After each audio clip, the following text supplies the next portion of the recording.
नमस्कार मित्रों, अपने चैनल में सभी श्रोताओं का स्वागत करता हूं।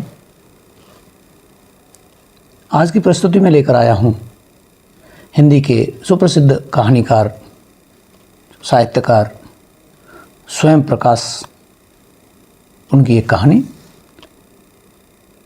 नीलकांत का सफ़र। आनंद लीजिए स्वयं प्रकाश जी की कहानी नीलकांत का सफ़र। नीलकांत सफ़र कर रहे थे।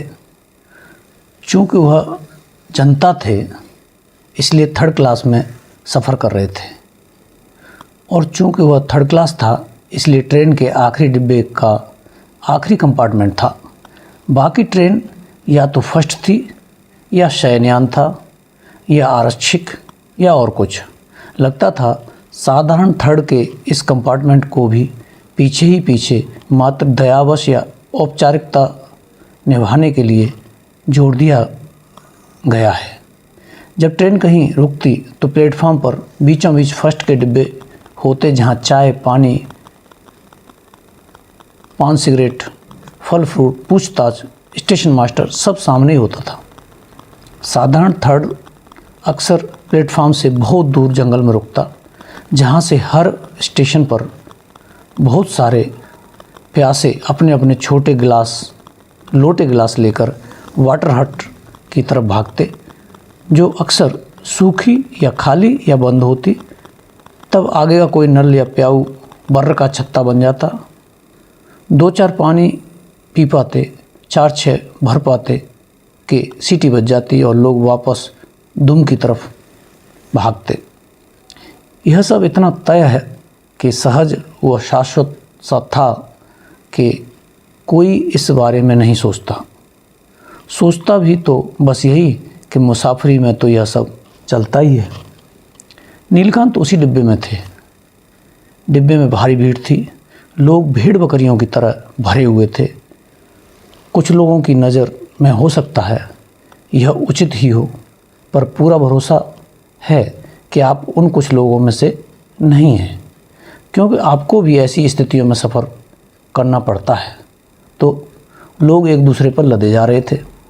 जितने बैठे थे उनसे ज़्यादा खड़े थे, और कुछ लटके भी थे। ऊपर की सीटें सामान से भरी हुई थीं और फर्श औरतों से। दोनों स्थान पर बीच बीच में कुछ आदमी भी फंसे हुए थे। बच्चों को हर जगह पाया जा सकता था। वे पानी मांग रहे थे और गर्मी से बेजार हो रहे थे। उन्हें पानी पिलाया जा रहा था और पेशाब करवाया जा रहा था। वे रो रहे थे या सो रहे थे या छींक रहे थे। वे हैरान थे कि हलकान थे। डिब्बे की सीटों पर 1, 2, 3 बाकायदा नंबर पड़े हुए थे, और एक तरफ की दीवार पर लिखा हुआ था 35 सवारियों के लिए। इसे पढ़कर अंदाज़ा होता था कि रेलवे में काम करने वाले आदमी कितने मजाकिया हैं। मसलन ये लिखने वाले। अब पाखाने का आलम देखिए। इस डिब्बे के यात्री, थर्ड क्लास के मुसाफिर, खासकर नन्हे या किशोर मुसाफिर, जनरल नॉलेज के क्षेत्र में दिशा, मैदान या जंगल के परिचय से आगे नहीं बढ़ पाए थे, और पाखाने में घुसते ही पता चलता था कि वे बेचारे काफ़ी देर इसी दुविधा में पड़े रहे होंगे कि किधर मुँह करके बैठा जाए। तिस पर टोंटियों में पानी भी न था।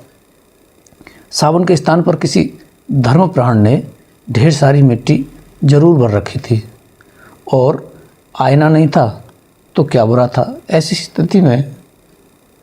स्थिति में अपना थोबड़ा देखकर खामखा आदमी का मूड ऑफ ही होता। इस संडास में 3 सज्जन बाहर को मुँह उचकाए इधर उधर सहारा लिए खड़े थे। सोचना डर पैदा करता था कि क्या हो यदि इस डिब्बे में किसी सज्जन या देवी को इस भव्य कक्ष की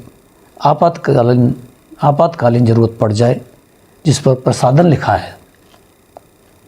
इसी डिब्बे में नीलकांत सफ़र कर रहे थे, खड़े हुए इसी संडास में। खैर, बाद में उन्हें डिब्बे में धंसने में सफलता भी मिल गई, पर संडास की बदबू दिमाग से नहीं गई। और हालांकि इस संघर्ष में उनकी बूढ़ी अटैची का कमज़ोर हैंडल टूट गया, और नतीजतन उन्हें उस बूढ़ी अटैची को बच्चों की तरह छाती से चिपकाकर रखना पड़ा, पर घुस तो गए ही, पाखाने से तो अच्छे ही हैं। यहाँ आकर नीलकांत ने देखा कि जहाँ बहुत सारे आदमियों को पांव सरकाने की भी जगह नहीं है और कई अब तक लटक रहे हैं या निरंतर इस ताक में टंगे हैं कि कब आदमियों की तरह आराम से पैर टिकाने या पुट्ठे टिकाने का मौका मिल जाए, वहीं कुछ आदमी लेटे हुए हैं और बाकायदा पूरी बर्थ घेर कर लेटे हुए हैं। इससे नीलकांत को उस झगड़े का भी सुराग मिल गया जो न जाने कब से खड़ों और लेटों में चल रहा था।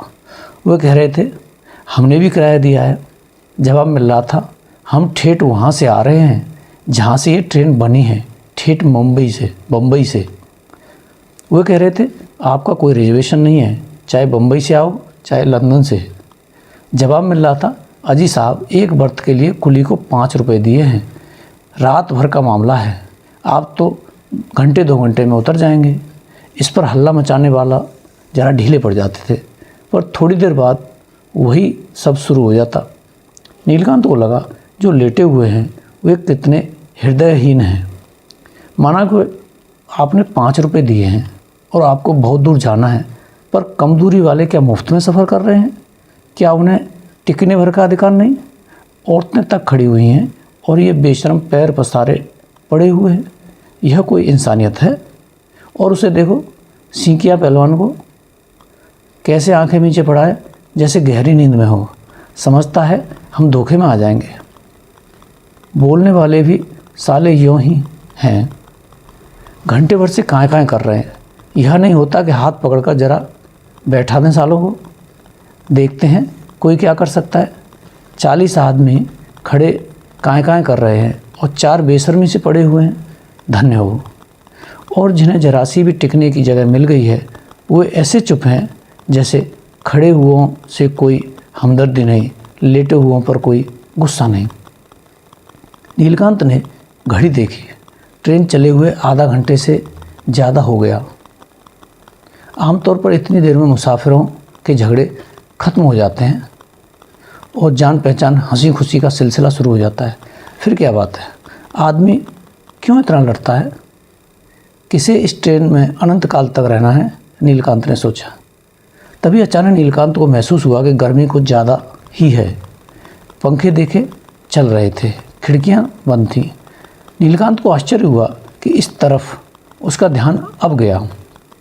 यह भी कि अब तक किसी ने खिड़कियां खोली क्यों नहीं। उनके पास वाली खिड़की से सटकर एक लड़का खड़ा था। नीलकांत ने लड़के से कहा, जरा खिड़की खोल दीजिए। नहीं खुलती, लड़के ने बत्ती से निकालते हुए जवाब दिया। नीलकांत को विश्वास नहीं हुआ। उन्होंने लड़के को अटैची पकड़ाते हुए कहा, हटिए मैं खोलता हूँ। हटाहटी में एक बच्चे का पैर कुचल गया। खैर, नीलकांत ने खूब जोर लगाया, लेकिन खिड़की टस से मस नहीं हुई। नीलकांत ने फिर जोर लगाया, जांच परख की, फिर जोर लगाया, फिर दिमाग लगाया, फिर ताकत, फिर दिमाग, लेकिन खिड़की नहीं खुली। फिर भी नहीं खुली। तीसरी तक उन्हें किसी ने जाने नहीं दिया। 20 लोग पहले ही कोशिश कर चुके थे। सारी खिड़कियां जाम थी।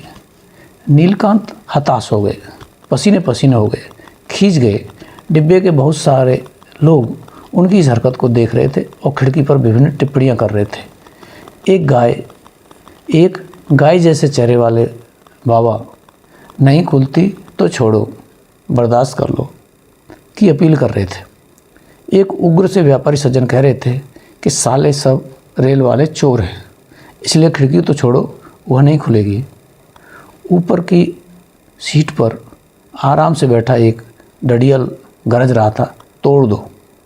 मैं कहता हूँ तोड़ दो, नहीं खुलती तो।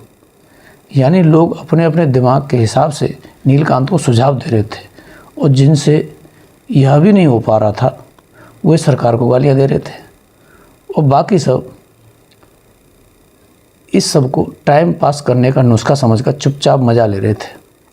नीलकांत ने जेब से रूमाल निकालकर पसीना पोंछा तो वो लड़का जल्दी करने लगा, भाई साहब अपनी अटैची संभालो। लगा उलझ पड़ेंगे, बरस पड़ेंगे किसी पर। चुपचाप अटैची संभाल ली। आखिर गलती किसकी है? नीलकांत सोचने लगे। जब ट्रेन में इतनी जगह नहीं है तो क्यों इतने टिकट देते हैं? ज़्यादा मुसाफिर हैं तो ज़्यादा गाड़ियाँ क्यों नहीं चलाते हैं? लोग लटक लटक कर सफ़र कर रहे हैं, लोग सामान रखने की जगह पर बैठे हुए हैं, लोग खड़े हुए हैं, लोग पाखाने में भरे हुए हैं और रेलवे फिर भी घाटे में जा रही है। क्यों? कौन दोषी है? क्या हुआ बुकिंग क्लर्क जिसने इतनी ज़्यादा टिकट काट दिए, या वह मिस्त्री जिसने रेल रवाना होने से पहले खिड़की दरवाजे नहीं जांचे, या हुए सज्जन जो कुलियों को 5-5 रुपये देकर पूरी बर्थ पर कब्जा किए हुए हैं, या हुए अमीर जिनके लिए 5-5 फर्स्ट के डिब्बे बीच में लगाए हुए हैं। सोचने लगे, फिर उलझ गए, पर सोचने तो लगे, हालांकि नतीजे तक नहीं पहुँचे। पर उलझे तो, पर पता नहीं क्यों इन चीज़ों पर सोचने लगे। हालांकि पढ़ते तो धर्मयुग, इलस्ट्रेट वीकली वगैरह ही हैं। वे लोग तो चाहते थे कि नीलकांत प्रदूषण के बारे में सोचें, जातियों के तुलनात्मक विवेचन पर सोचें, परा मनोविज्ञान और आधुनिक प्रेत विद्या के बारे में सोचें, स्वीडन के मुक्त यौवन और अमेरिका की स्वतंत्र पत्रकारिता के बारे में सोचें कि शास्त्री जी मरे या उनकी हत्या हुई, पर वे तो अपनी दुर्दशा के लिए दोषी कौन हैं, इस पर सोचने लगे। गजब हो गया। खैर, सेठ जी चिंता न करें, नीलकांत इन तकलीफ़ों के बारे में तभी तक सोचेंगे जब तक उन्हें बैठने के लिए ठीक ठाक जगह नहीं मिल पाती, या हद से हद जब तक वह सफ़र जारी है। गाड़ी से उतर जाने पर वह गाड़ी के बारे में सब भूल जाएंगे और फिर वही सोचने लगेंगे जो सेठ लोग सोचवाना चाहते हैं। पर क्या पता, अगर कल कोई दूसरी तकलीफ़ आएगी ही और वे सोचने लगे कि उसका असली जिम्मेदार कौन है, तो नीलकांत को प्यास लगी। स्टेशन अभी दूर था। सामने एक लुगाई अपने बच्चे को सुराही से पानी निकाल कर पिला रही थी। नीलकांत की इच्छा हुई, पर लुगाई और सुराही और गिलास सब बेहद गंदे थे। नीलकांत हाइजीन के बारे में सोचने लगे और प्यासे रह गए। फिर रूमाल निकालकर गर्दन पहुँची। पंखों की तरफ देखा, बराबर चल रहे थे, पर लगता था एग्जॉस्ट फैन है जो हवा देते नहीं खींचते हैं। इधर उधर नज़र दौड़ाई कि कहीं टिकने की कोई संभावना नज़र आ जाए। नहीं आई। हार कर फिर खिड़कियों के बारे में सोचने लगे। नीलकांत की इच्छा हुई वापस उसी संडास में चले जाएं। खड़े यहाँ भी हैं, वहाँ भी हैं।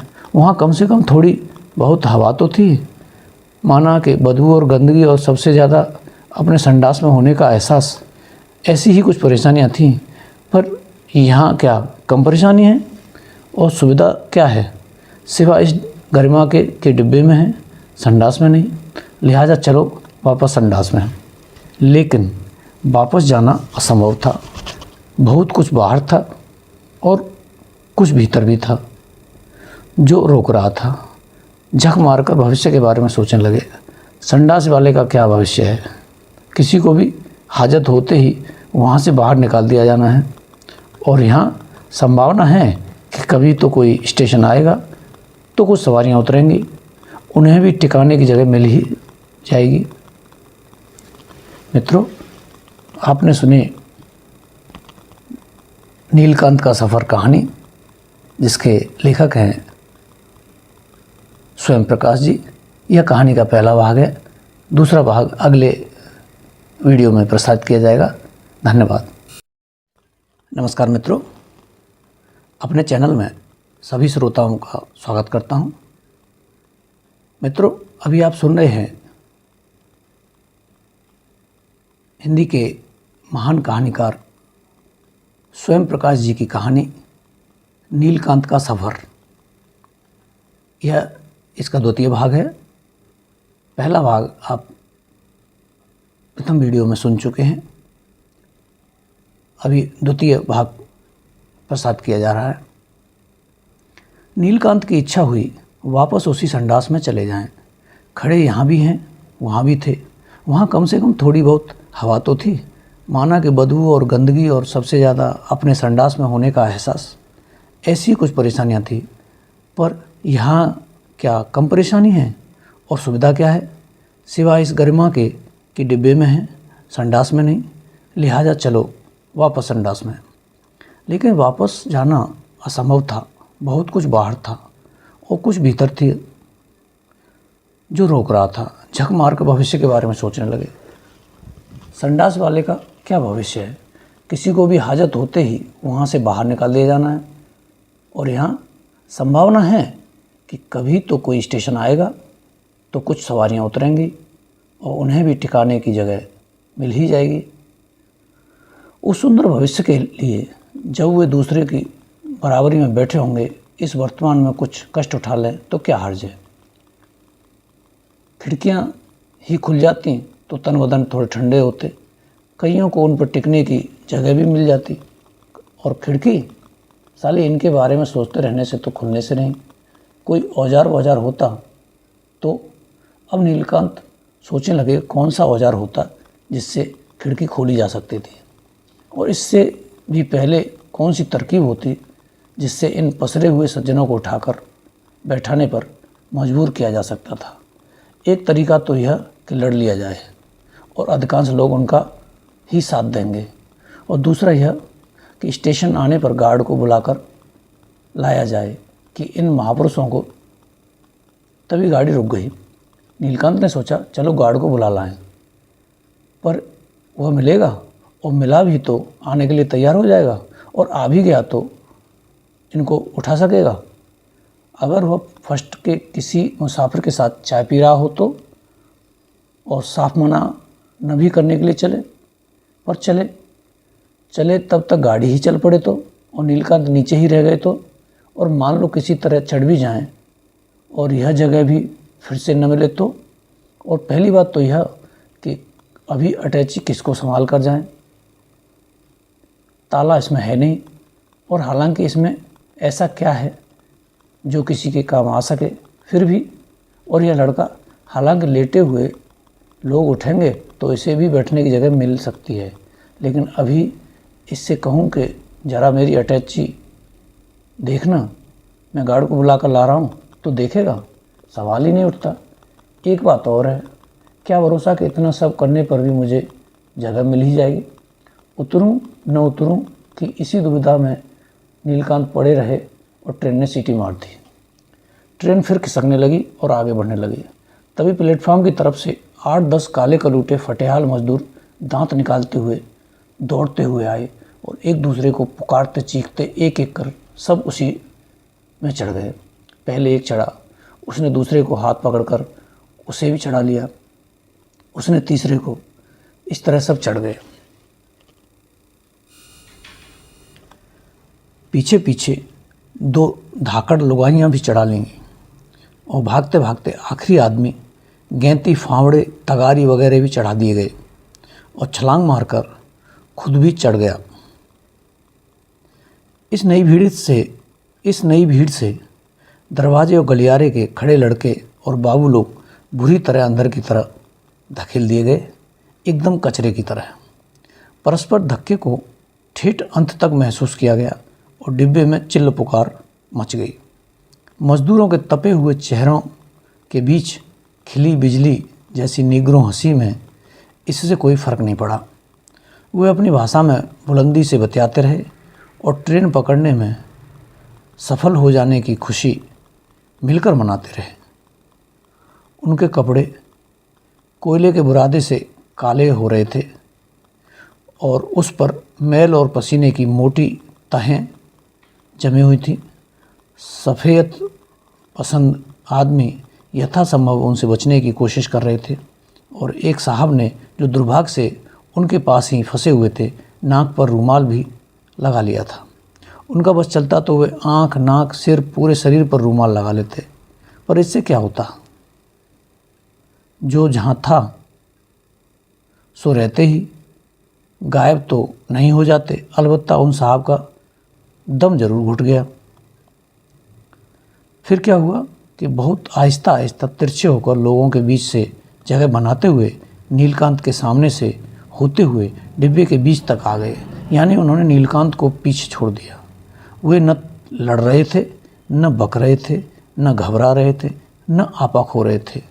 उन्हें देखकर लगता था कि वे इस भीड़ और परेशानी के आदी हैं और कुछ नहीं समझ रहे हैं। शायद हमेशा अप एंड डाउन करते हैं। लुगाइयाँ भी आ गईं।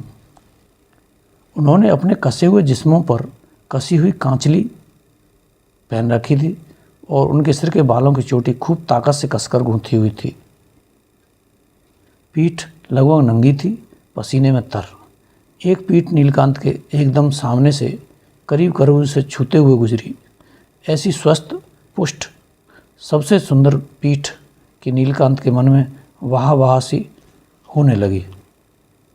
बड़े भारी उनके घाघरे थे और जूतियाँ इतनी मर्दानी और ऐसी भारी कि एक पड़ जाए तो थोबड़ा लहू लहा हो जाए। वह हंस रही थी और ठिठोली के मूड में थी, पर किसी की क्या मजाल जो उन्हें छेड़ने की सोच भी सके। मर्दों ने अंदर पहुंचते ही खिड़कियों के सामने से लोगों को हटाकर उन्हें जांच परखा, खोलने की कोशिश की और फिर उनमें से एक ने जो थोड़ा सा पढ़ा लिखा बल्कि उन्हें मैट जैसा लग रहा था, अपनी भाषा में पीछे दरवाजे के पास खड़े आदमी को पुकार कर कुछ कहा। गैंती मांगी थी क्योंकि वह लोगों के बीच से होती हुई आ गई। गैंती का सिरा एक खिड़की के सबसे नीचे खांचे में एक खास कोण से फंसा कर उसने अपने साथी से कहा, दबा। अब इस दूसरे साथी ने गैंती के हत्थे पर एक खास जगह नपी सदी ताकत लगाई और एक झटके में खिड़की खुल गई। सब लोग अपड़ मजदूरों के इस कारनामे को बड़े कौतूहल से देख रहे थे और जाहिर है कि वे खिड़की के खुल जाने से चकित और खुश हुए। वे भी जिन्होंने बहुत कोशिश की थी और नाकामयाब रहे थे और सोच रहे थे जब हम पढ़े लिखों से नहीं खुली तो इन अपड़ गंवारों से क्या खुलेगी। वे भी जिन्हें मजदूरों की क्षमताओं पर पूरा पूरा संदेह था और वे भी जिन्हें डर था कि गैंती या ताकत के इस्तेमाल से खिड़कियां टूट जाएंगी। सिर्फ लेटे हुए लोग खिड़कियां खुल